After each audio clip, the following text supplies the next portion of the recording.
Hello ladies and gents, welcome to CG and this is another Max After Mana video. It's been a while. There is an update, I'm guessing. Things have gone silent somewhat in recent days. Even Max started to make like Ukraine videos. But I think today is the expiry date of the 60-day extension. Is there something more to it? US military is preparing something huge for Iran. I'm pretty sure I heard about like Lincoln was going back home because the living condition has gotten really bad. Is that fake news? What? I don't know, but something like that. So maybe they'll replace that with another carrier. So I don't know. Is there an extension to this? Because it doesn't feel like there is a huge movement to it. Is all I want to say. Like it doesn't feel like something big is coming. But then again, when you think there's nothing coming, Trump comes out on the TV. By the way, we'll launch even bigger strikes now. So this could happen. It's going to be interesting. Let's watch this one.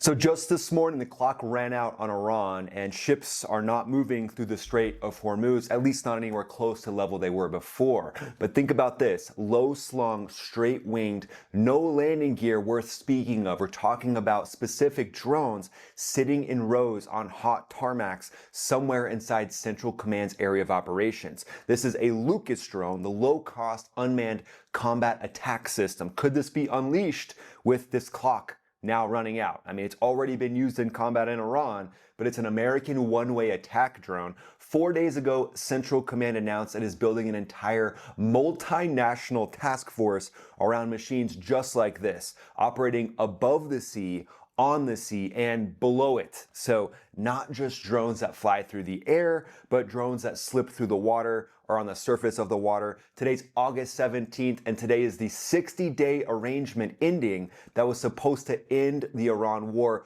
quietly, but it looks like at this point Iran is not backing down. There's been no extension, no meeting on the calendar, nothing behind it, and the naval blockade is in full force on Iran, along with these drone swarms being ready to rock at any point, with a coalition now being formed of Persian Gulf neighbors that are ready to rock and roll with these drones should that gladiator thumbs down happen from the administration in the USA.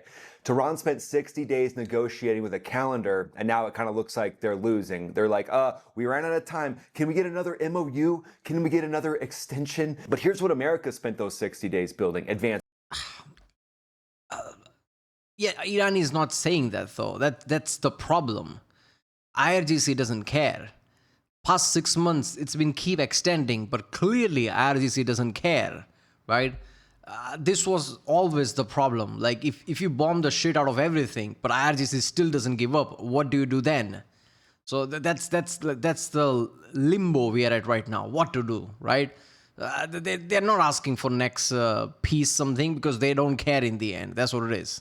It's drones, connectivity, the ability for those drones to maybe even target other drones, anti-drone technology. So America is in no uncertain terms fully focused on the drone war. And then stay for the global roundup section. Korea, 18,000 troops, 11 allied nations, a live fire exercise that was toned down a little bit from the Trump administration, and we're going to get to why. Also in Romania, overnight, a Spanish F-18 Hornet puts a missile through a drone that crossed a NATO border out of Moldova. So we'll get into all that through the global roundup section. But we're going to start with a contradiction here, because the contradiction is kind of the story, ultimately, with Iran. The 60-day window closed with no extension and no meeting scheduled, and by the Associated Press's read, their take on this, both sides are exactly as far apart today as they were the day that the conflict opened. Obviously, Iran's been massively degraded, no blue water navy, no air force, reduced ballistic missiles and drones, but Iran did announce a deal this morning, just not with the United States. Tehran says it has reached an agreement with Oman on a plan for moving commercial ships through. See, a few days ago I said that I heard the news. I don't know if it's true or not, but Iran and Oman is talking about deal between them. I guess that happened. The Strait of Hormuz, and that the two are finalizing a joint statement. So Iran's like, yes, we convinced Oman to allow us to extort the international waterway, and now the United States needs to respect that. You kind of see what they're doing there? But here's the shape of it that is leaked so far. Ships enter on a lane hugging the Iranian coast. They exit on a lane hugging the Omani coast and pay nothing at all during an interim period. But keep that in mind, interim period kind of sounds like progress, right? But then when you read the fine print, Iranian state media has been publishing for a couple weeks, the strait doesn't actually open until... Isn't Oman American ally? What is happening here? And legally, let's think about it. If Oman and Iran agrees and make a pact, can they legally do this? Because Egypt is collecting toll every time something goes through Egypt Strait. So can they just claim like we're doing the same?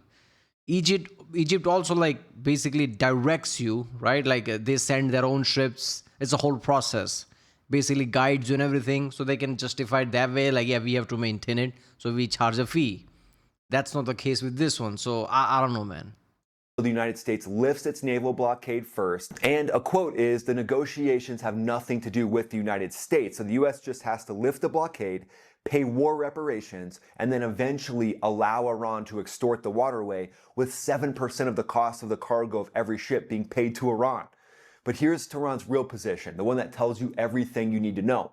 Iran doesn't consider the 60-day period to have ever really started. This is their official line, which means it never entered discussions about extending a clock it says never began. Because remember, they violated the MOU within a couple of days of it being enforced, of it being signed. They launched drones at the bridges of ships just a couple days after because they freaked out because the mullahs were like, wait, we can't extort the international waterway? Look, man, if that's the case, then Iran is right. There was no MOU. They basically tried to like screw America over.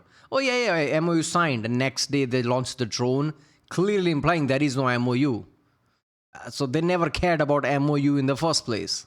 We will not agree to anything that makes us not be a mafia boss. I mean, at this point, literally Al Capone is like, wow, these guys are really hardcore. You guys should be a little more realistic. But the US administration has gone on the record talking about the blockade squeezing Iran and that there is no timeline for ending this and nobody's in a hurry. And on the Oman track specifically, the message was very clear. The US will not tolerate anything that allows the waterway to be extorted. So keep the waters open is the only way. Free flow of energy and traffic is the only way the US is going to agree to anything here. So right now with these new drones, with the new collaboration with the Persian Gulf Coalition, somewhere in Iran right now, there's an IRGC member who's drafting a joint statement while he's also got one eye up in the sky. He's like trying to look up in the sky for incoming drones while also signing some rhetoric and a statement that he's trying to gaslight the media with.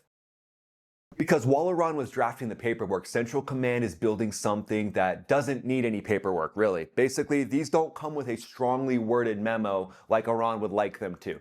On August 13th, Central Command announced Task Force Falcon Strike. That's building on Scorpion Strike. This is a multi-domain, multinational attack drone task force. That's the first multi-domain, multinational attack drone task force, or the MDMADTF, for those of you that really needed that acronym. That's not a ridiculous acronym. That's a normal acronym on a Monday morning. I'm sure that gets you fired up. This is the biggest drone task force multinational partners ever stood up. One-way attack drones operated by American personnel and regional partners working from above the sea, on the surface, and underneath. Now I get it. So I guess Saudi, Qatar, UAE, and America basically, like, you know what, here's a lot of Lucas drone.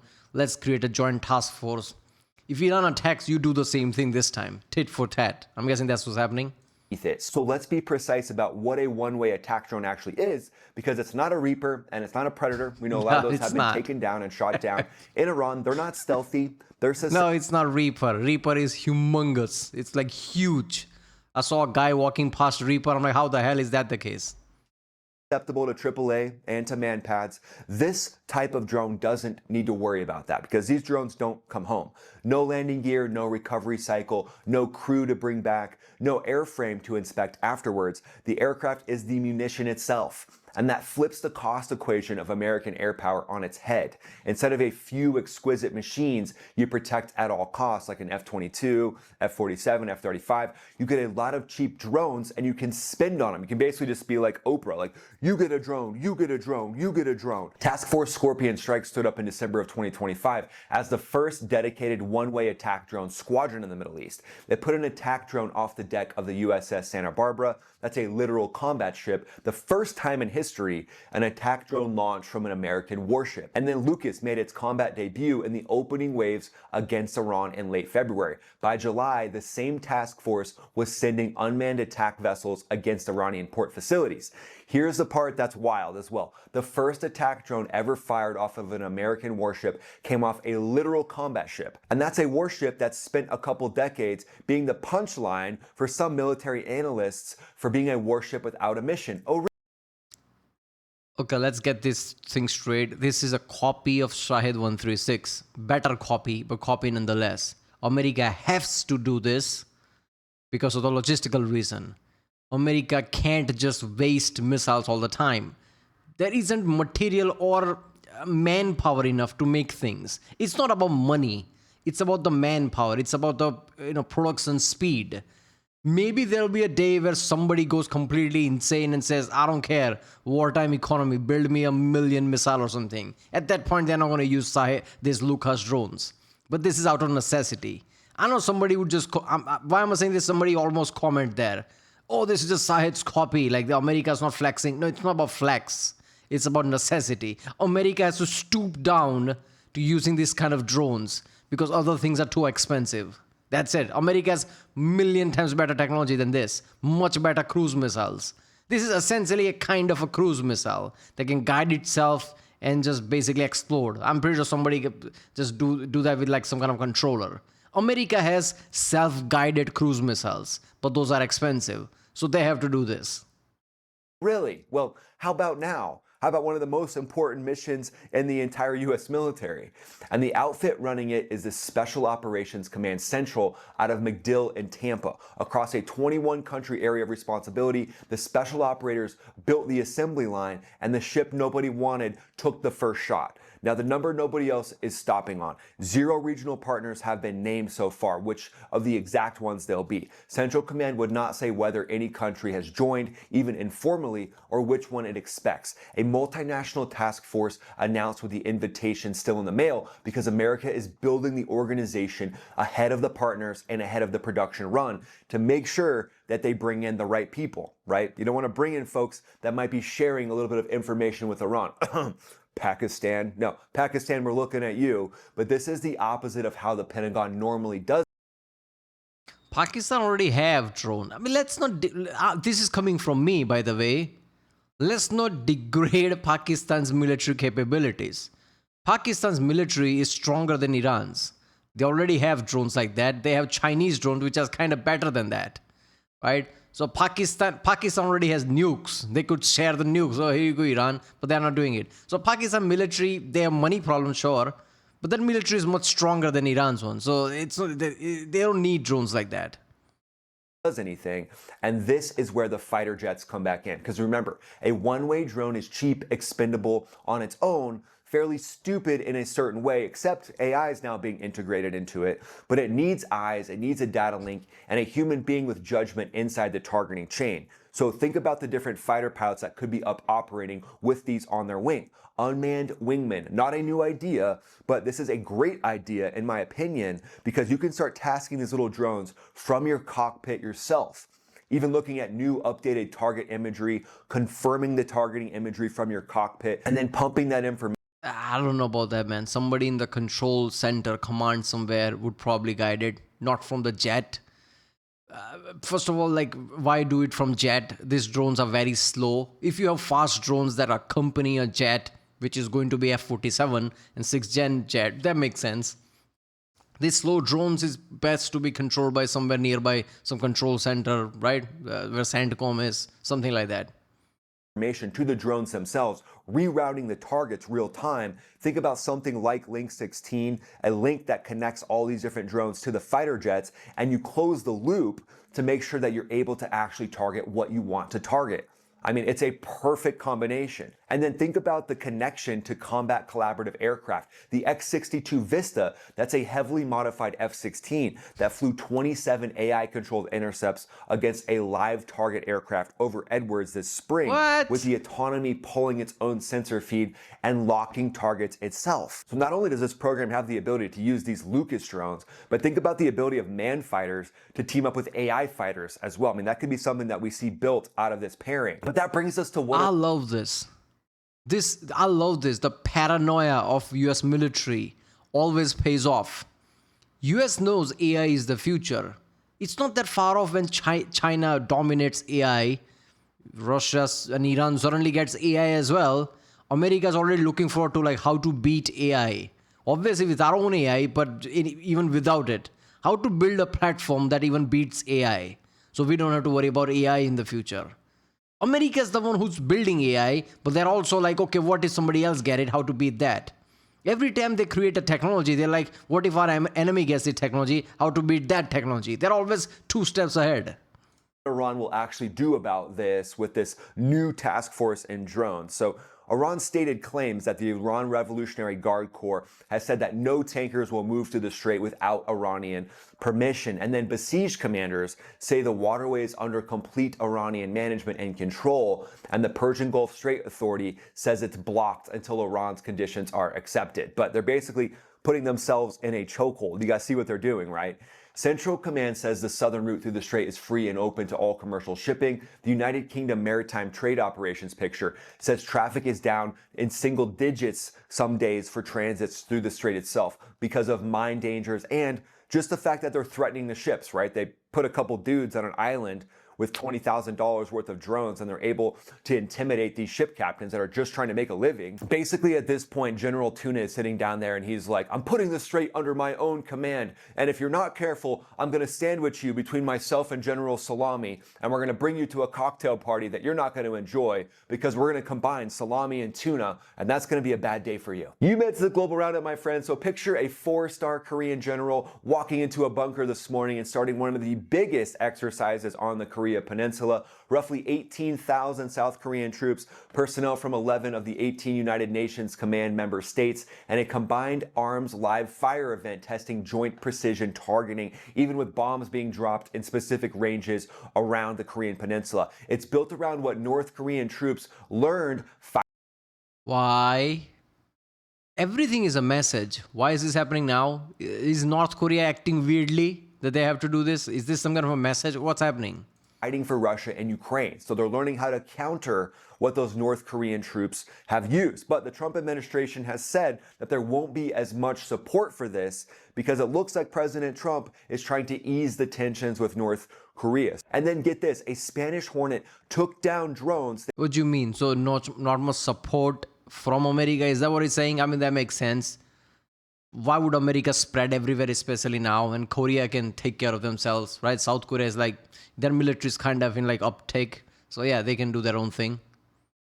They were doing NATO air policing, and they just shot down something on the border of Moldova. They put a missile right through a drone. Confirmed overnight by Romania's defense ministry. Type and operator still unidentified, but Vlad is sitting there in Russia, and he's like, it definitely wasn't me. I was just sitting here sipping my vodka.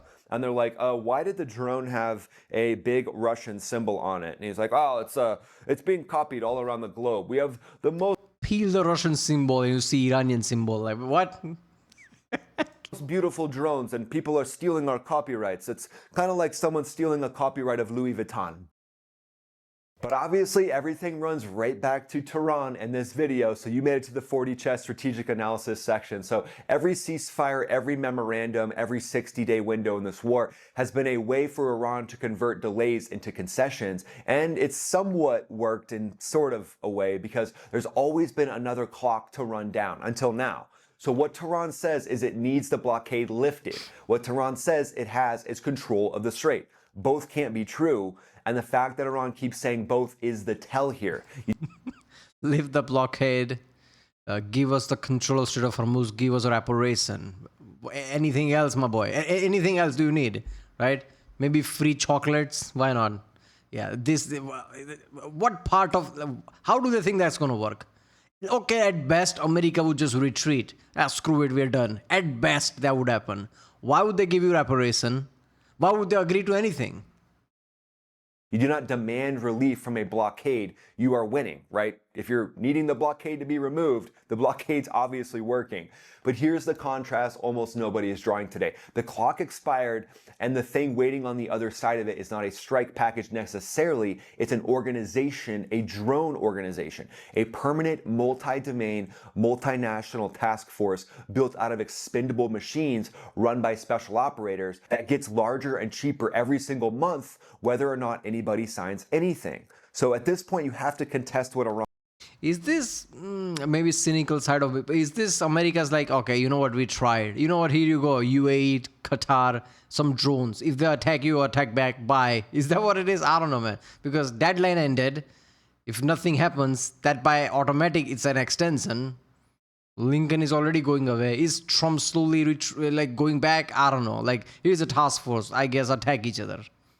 Yeah, that's cynical side of me. Iran is doing, because obviously they're reconstituting their drone program, their ballistic missile program. So the US is stepping up a drone program that, if 0 hour happens again and the strikes start, likely a massive wave with extremely targeted in drones on specific locations for high value targets, leadership, and even going after some of their military industrial base with these new Lucas drones. What do you think happens, guys? Look, here's what I'm going to say. I've said this in the past. There are 10 pathways America can take from best to worse, and they would still win if they pursue it. Unless they're like, okay, bye, we don't care. That's a different thing. But if they pursue it, they would still win. Now, which pathway is this? 2-3 ceasefires? I don't know. Is it the best? I don't think so. Is it the worst? Again, I don't know. If this is the last day of the memorandum and America doesn't do something, I think that's a big stain in reputation, in American power reputation. Like, if you give a deadline, if you don't follow through it, what's the point? After that, US military, Trump can say anything, people aren't going to take it seriously. So if nothing comes out of this, that would be a big, big problem, I think. I don't know. Okay, well, there you go. If you like my reaction, don't forget to subscribe, and I'll see you next time.